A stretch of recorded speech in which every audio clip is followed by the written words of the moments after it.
I really like Jake a lot, but once he's in that ring, he has to fight like his life is dependent on it, because it will be. When in your career are you going to actually fight a contender in your weight class and not do gimmick fights? I mean, the skill level alone, now of course, there is a size difference, a height difference and all that, but he's just going to struggle so much landing a shot. It's just going to look bad. In a stunning twist, boxing icon Mike Tyson made an unexpected entrance at the Jake Paul vs. Gervonta Davis press conference, electrifying the crowd with a fierce warning for the YouTuber-turned-boxer. Tyson spoke bluntly, telling Jake Paul to fight like his life depends on it, making it crystal clear that going up against a killer like Davis is no joke. If you saw Jake Paul's fat body videos, and if you think he's taking his training seriously for you. Listen, I think he's taking it very, very seriously because his health depends on it. And yeah, he's nobody I'm not looking past him. I'm taking him lightly at all. The Jake Paul vs. Tank Davis showdown has grown beyond just hype. It's officially labeled an exhibition. This decision came mainly because of the huge size and weight difference between the two fighters. The Florida Athletic Commission refused to approve it as a pro bout for safety reasons. Under the current rules, they'll fight 10 3-minute rounds using 12-ounce gloves, and knockouts will count. The outcome will be decided by 2 human judges and 1 AI judge, a new twist aimed at ensuring fair scoring. The Jake Paul versus Tank fight is getting really weird. Gervonta looks scared for his life because the rules are out. They're crazy. Oh, so everyone thought that the fight was at 190. Instead it's at 195, and this weight difference is scaring the life out of little Tank. Over 10 3-minute rounds. I said it was 190. The next dispute comes with the gloves. Little Tank is used to fighting in 8-ounce gloves. Baby glove. This fight will be in 12. Hands might be too small. Oh, so Tank just fought in a 12 3-minute round fight against Roach. Yes, and now he's fighting in 10 3-minute rounds, which isn't too bad. Well done, Jake. Exhibition though, can he win? Yes, he can actually win. It will be overlooked by 3 sanctioned judges. So he can actually still win and knock him out. But here's the trick. It's body punches only. And there's a reason. That's because Tank said, look, this is a bit unfair. I don't want to punch up. I want to punch at my head height. Where does it fall? At Jake Paul's belly. Oof. So apparently we've heard there's no knockdown rules, but aside from that, it's a pretty well-rounded fight. Oh yeah, and there's some drug testing involved. But Jake Paul for the win. Recent reports reveal that Davis has put on noticeable muscle during training camp, now walking around close to 160 pounds, far above his usual 135-pound lightweight limit. Though still under 160, this added size brings him closer to the agreed catch weight for his exhibition with Jake Paul. The extra weight could make him tougher to hurt and add more power to his punches, making him an even more unpredictable threat. Yep. Gervonta Tank Davis, it's my prediction that Gervonta Tank Davis is going to weigh in on the night of the fight against Jake Paul, knocking on 160 pounds. Don't be surprised if he's 157 pounds, something like that. You guys see this footage? Look at Tank. Now, if you know what you're looking at, the guy must be around 150 right now, 153, something like that. And you can really tell when he's sideways. When you look at him sideways and see the depth. See, from the front view, you can't really tell. But when he turns sideways, the guy is a wrecking ball. He's literally a baby rhino out there. And I think that is the idea for him to bulk up and be a little powerhouse out there. And I'm all for it.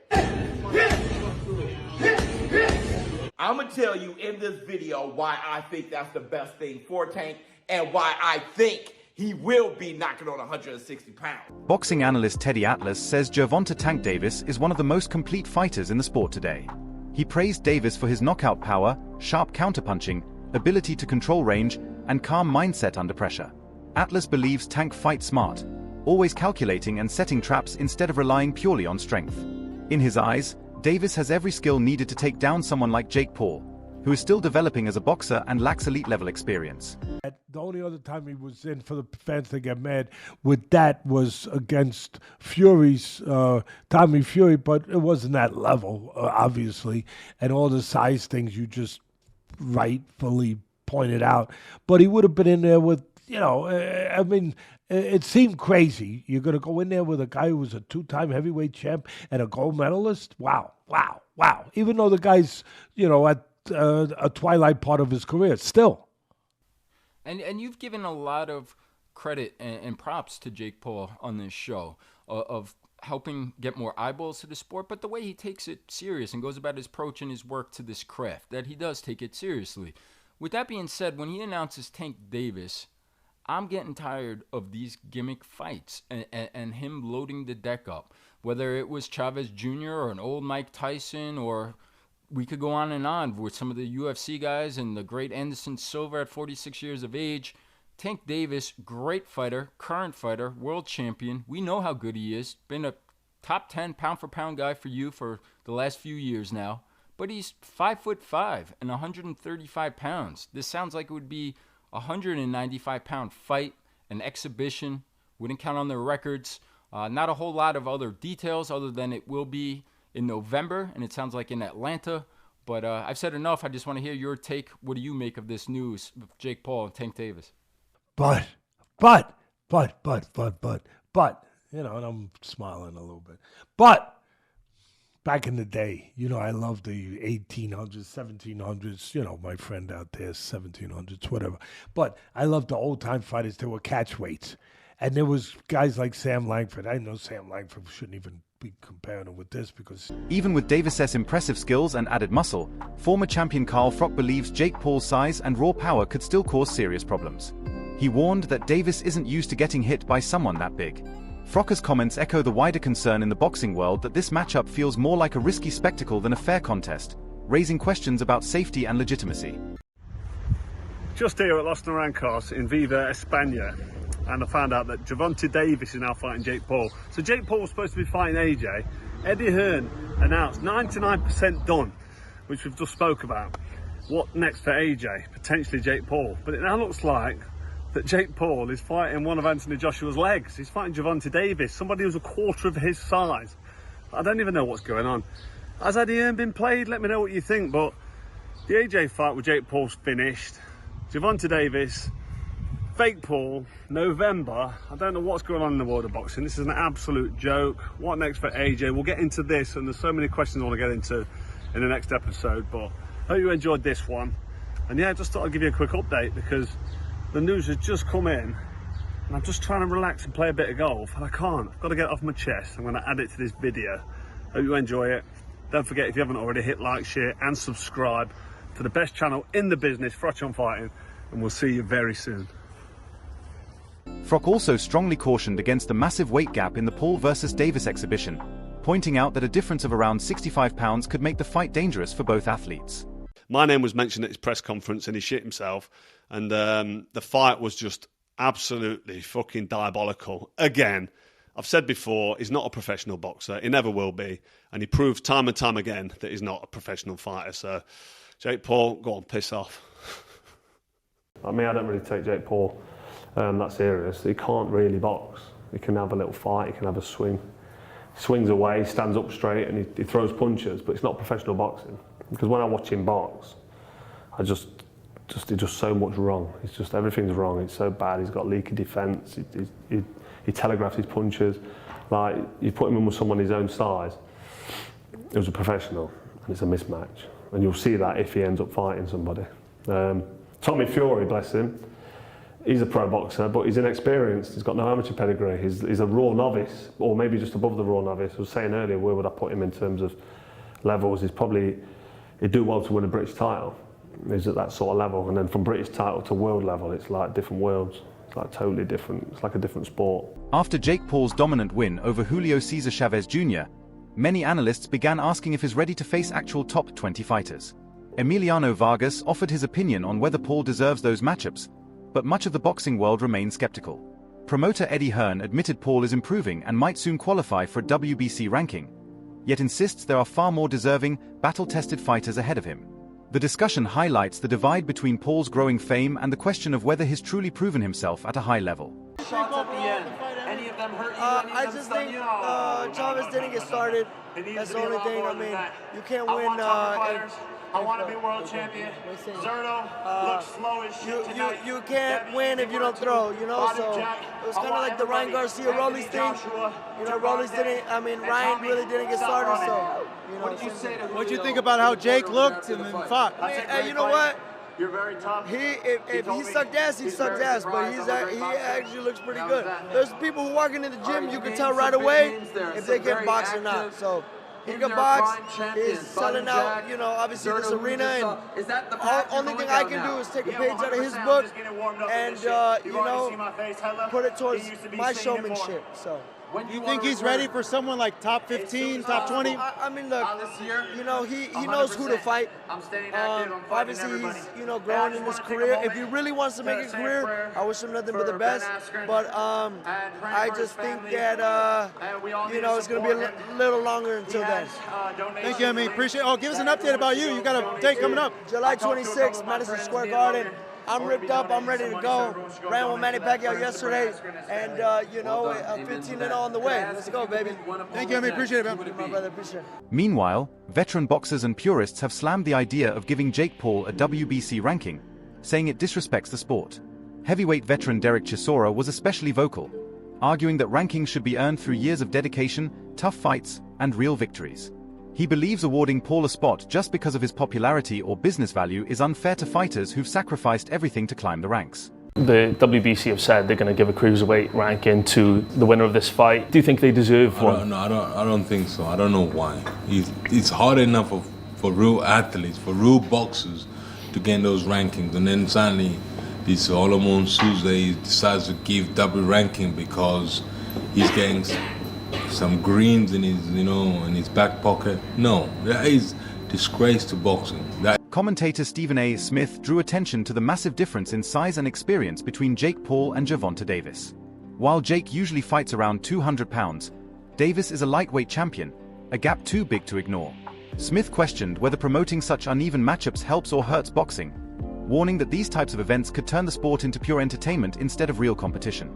I can't buy the hype at this particular moment in time. Now, I'll give Jake Paul credit for this. At least he's in the ring with a boxer. But 57 years old is 57 years old. And 57 years old and formally walking into a UFC fight as an audience member, as a patron with a cane, it's hard to me believe a year later that you're going to be in any condition to really, really fight. I hope I'm wrong, but I don't know.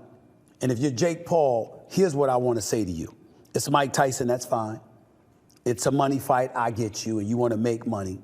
But at some point in time, if you keep telling us that you're taking boxing seriously and you want to be recognized as a big-time boxer / fighter, you're going to have to fight somebody closer to your age, who is a contender at the very least in the sport and who lives with it every single day. Could you please get in the ring with somebody?